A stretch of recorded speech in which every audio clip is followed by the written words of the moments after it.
Bienvenue dans ce ski chrono débrief numéro 6, un épisode consacré au bilan des championnats du monde à Cortina avec notre consultant Marc Garcia, ancien slalomeur de Coupe du Monde. On a commencé la quinzaine sous la neige et on l'a terminé sous le soleil printanier de Cortina et avec un bilan français. La France est troisième au tableau des médailles avec 5 médailles, 2 d'or, une d'argent et une de bronze. Plus le bronze de Pinturo et de Tessa-Worley, donc 5 médailles. Derrière, la Suisse qui est deuxième avec 9 médailles, dont 3 titres. Et derrière encore l'Autriche qui a dominé ces mondiaux avec 9 médailles, dont 5 titres. Voilà. Marc, est-ce que la France a réussi ces championnats du monde à Cortina d'Ampezzo?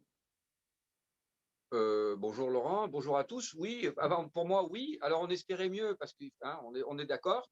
Moi, j'avais fait le pari pour 5, tu te souviens? C'est 5 vrai. Moi, médailles. j'étais plus sur 4. Mais c'est pas grave, à une près. Mais non, je pense on a toujours moyen d'être encore plus satisfait ou en tout cas d'espérer mieux, surtout avec effectivement, tu le sais très bien, nous le savons tous, Peintu en géant qui devait normalement gagner et Clément qui en espérait aussi. Mais là, après, on peut toujours faire mieux de toute façon, on peut toujours faire mieux. Hein.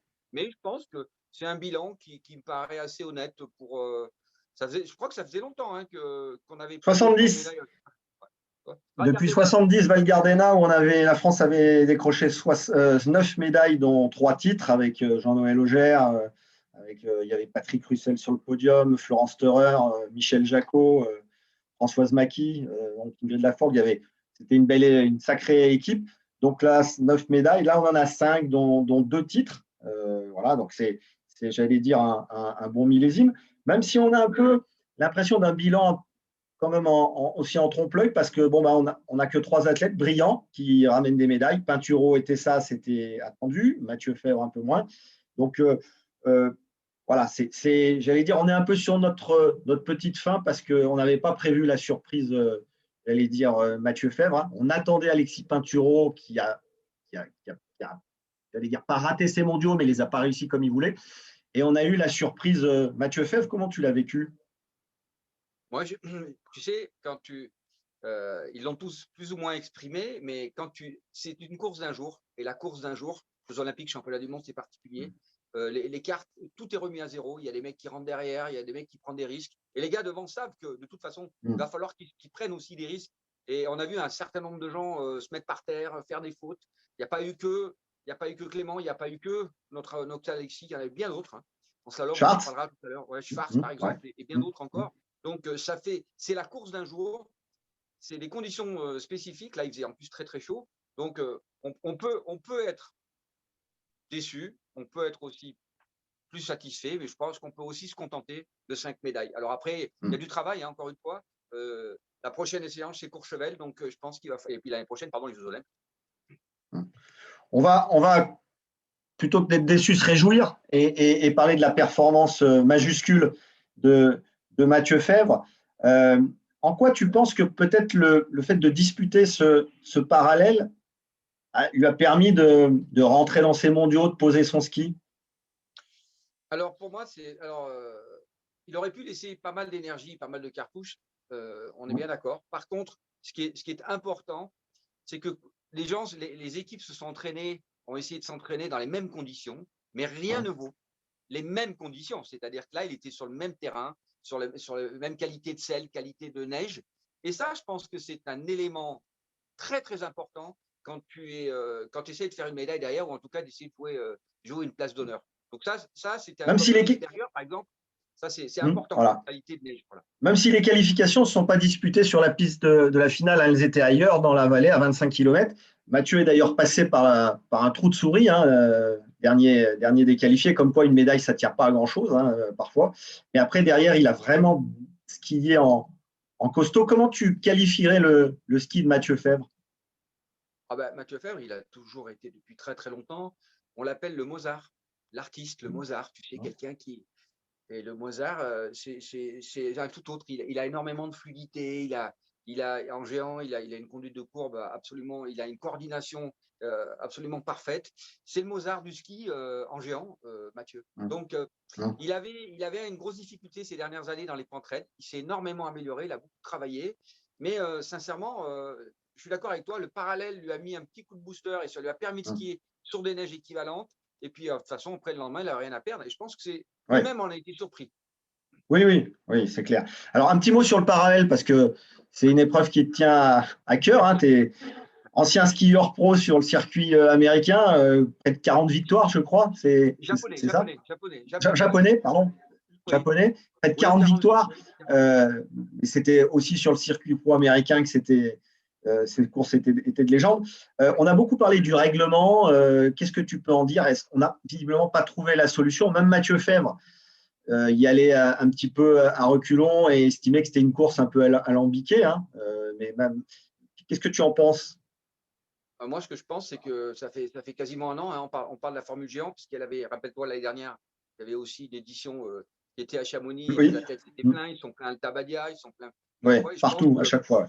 encore une fois, je vais peut-être pas être je vais être relativement franc avec toi, avec les auditeurs, c'est que il y a des gens autour de la FIS, ou en tout cas au sein de la FIS, notamment Bernard Knaus, l'Autrichien, qui a remporté toutes les grandes victoires de ski professionnel, donc en parallèle aux États-Unis, qui est le grand patron de Nordica Blizzard mondial au niveau de la course. Il a la compétence, il a les connaissances, parce que depuis 40 ans, le circuit pro a existé. Donc tout a été étudié, tout a été essayé d'améliorer d'une façon les départs, les arrivées, les reports, les formes de tracés. Et je pense qu'il faut que les gens de la FIS prennent conscience qu'il y a des gens au milieu, en tout cas au sein des compétiteurs, des mecs qui tiennent la route. Christian Schweiger aussi, qui a couru très longtemps avec moi sur Cupro au Japon. Donc, il y a des choses à améliorer, mais il faut s'appuyer sur des gens qui connaissent parfaitement les rouages.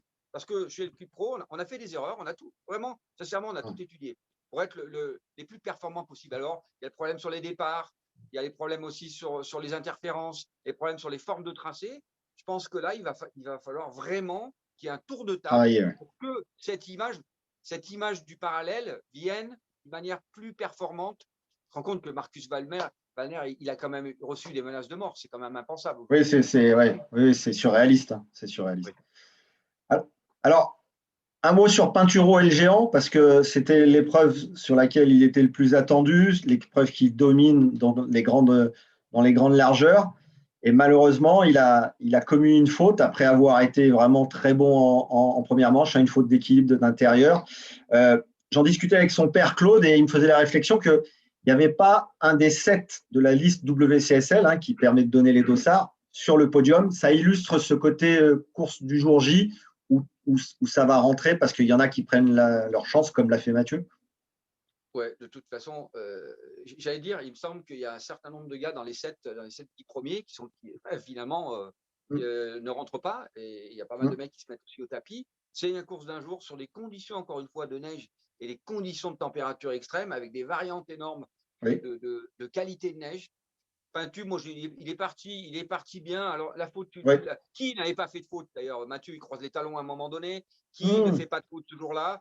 Ça fait partie, malheureusement, du jeu. On peut dire, ouais, mais finalement, il peut peut-être en garder sous le pied. Non, il est au départ. Non, mais Il c'est doit pas être champion du Pinturo. monde. Non. Voilà, c'est pas Pinturo. Pas en géant, en tout cas.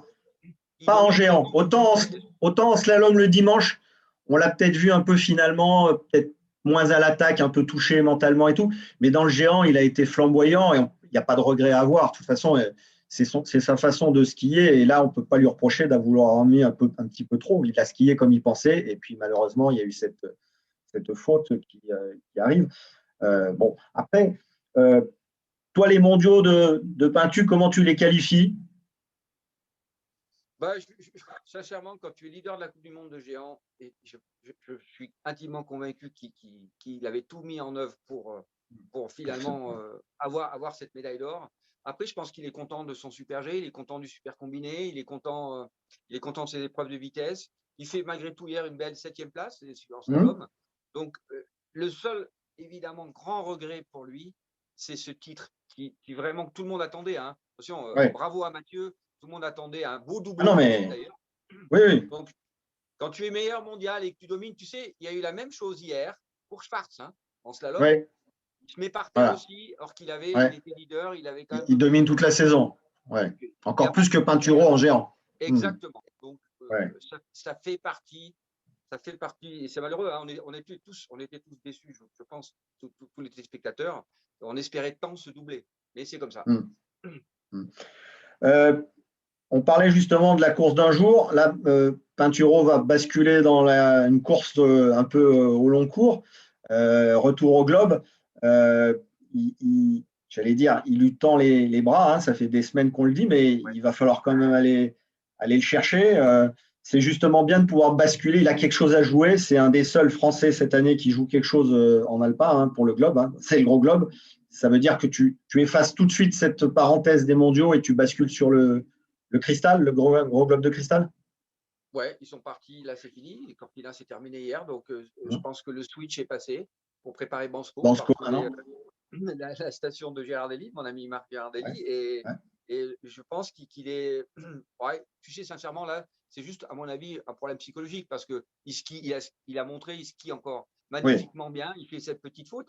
Il n'y a aucune raison de remettre en cause ses qualités et la façon dont il skie. C'est juste la sérénité, se remettre dedans, comme tu dis, se reconcentrer pour les dernières Coupes du Monde.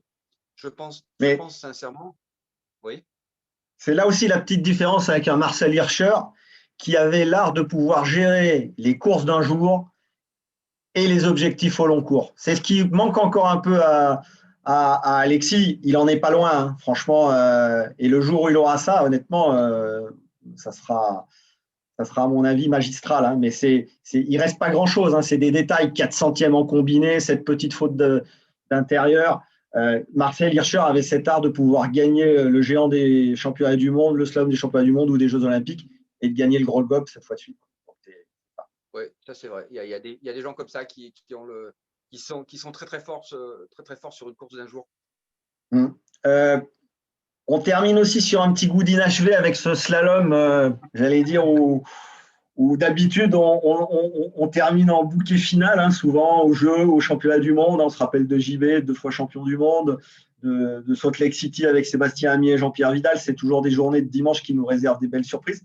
Et là, ben, on est un peu, j'allais dire, un peu amer parce que ben, Clément, un peu Noël à l'image de sa saison, pareil, est sorti. Bon, il l'a dit, hein, il est déçu, c'est le premier déçu. Il manque encore quelque chose.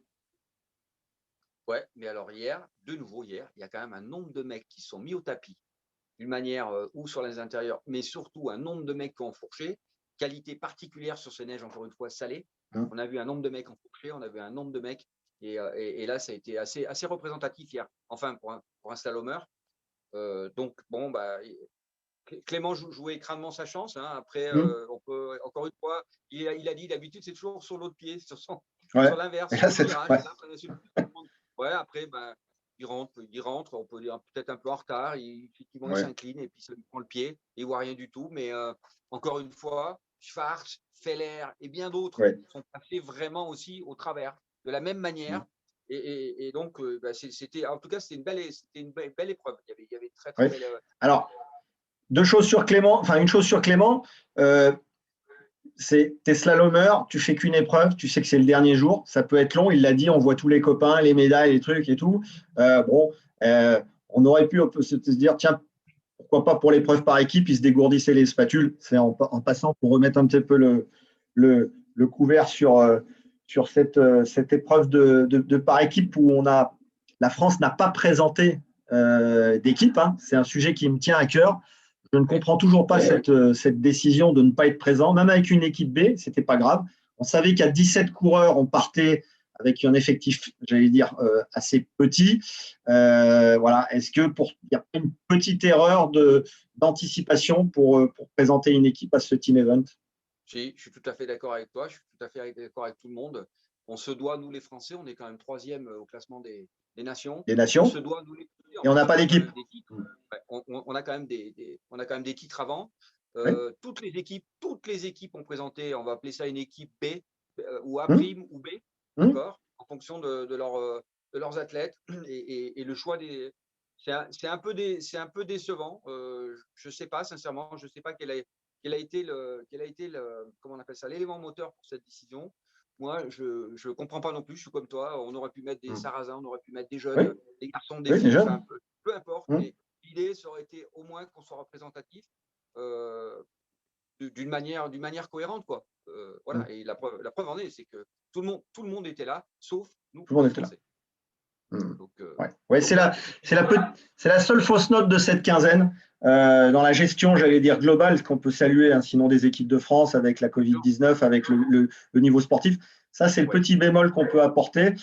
Mais bon, Fabien Saguez nous a dit que l'année prochaine, aux Jeux Olympiques, on aurait une équipe solide.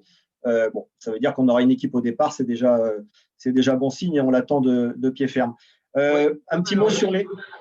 Excuse-moi, Laurent. Par contre, si on veut une équipe solide l'année prochaine, on construit maintenant. Si on veut une équipe mais on aurait pu. 2 ans, on construit aussi maintenant. C'est vrai. Voilà. Petit tour sur le versant féminin. J'allais dire, sans surprise, il y a quand même une médaille, Tessa Worley. Hein, on attendait le géant, elle est venue sur le parallèle. C'est un peu la petite surprise dans la surprise. Mais bon, Tessa reste la leader de cette équipe de France, j'allais dire, de cette petite équipe de France. Elle a quand même répondu présent. C'est une belle Constance. Hein.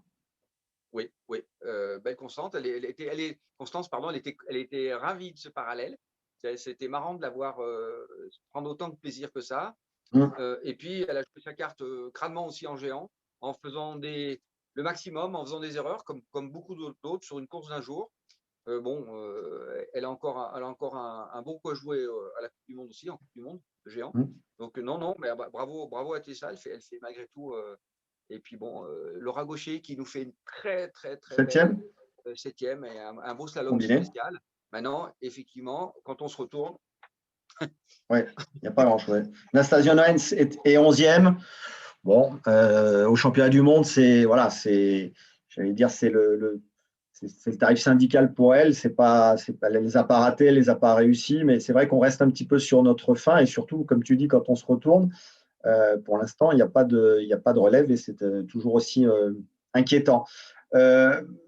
Les nations étrangères, si on regarde un petit peu le bilan à l'international, hein, pas de surprise, l'Autriche a dominé ces championnats du monde avec 8 médailles, 5 titres, le doublé de Vincent Kretschmayr qu'on avait évoqué lors du dernier ski chrono au débrief.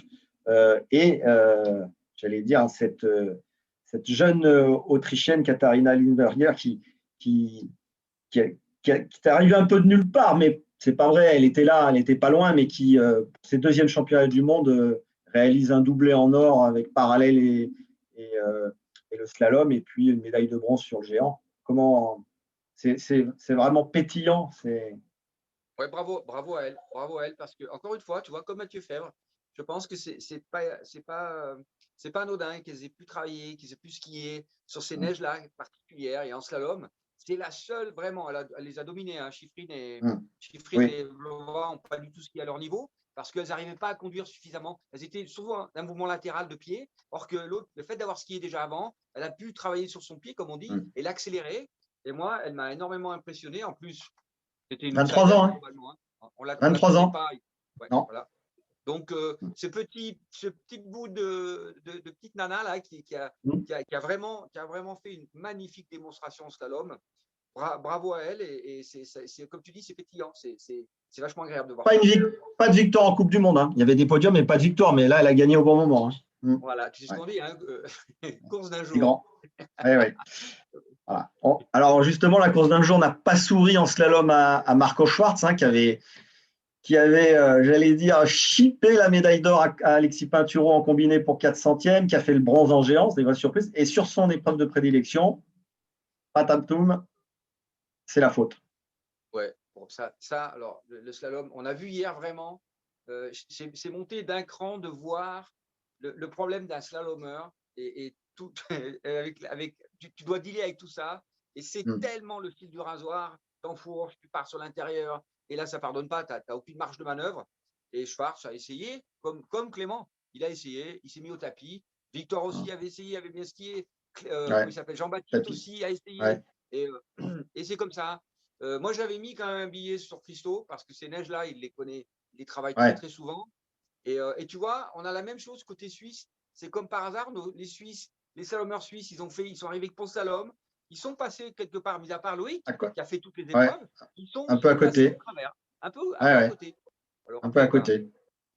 Voilà. Donc, un petit mot sur cette inversion des 15 au lieu des 30, c'était normal?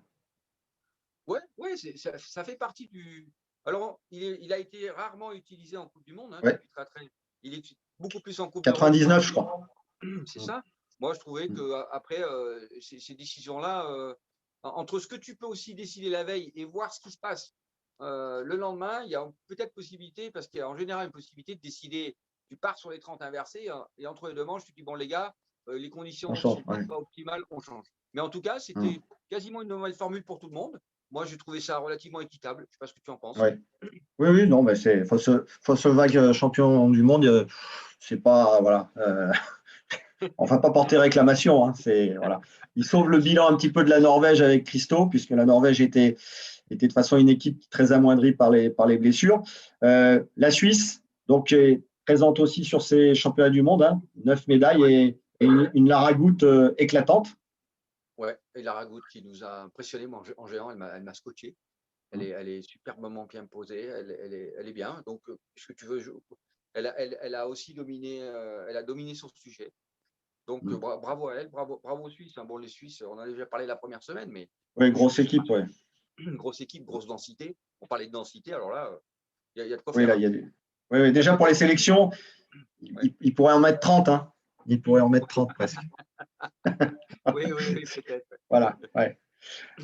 Chifrine, qui fait quand Oui. même 4 médailles, nous ne l'oublions pas, dont un titre au combiné, mais qui a semblé un petit peu en retrait par rapport au niveau auquel on l'a connu. Il y a une explication, au-delà de son année difficile, de son père qui a disparu.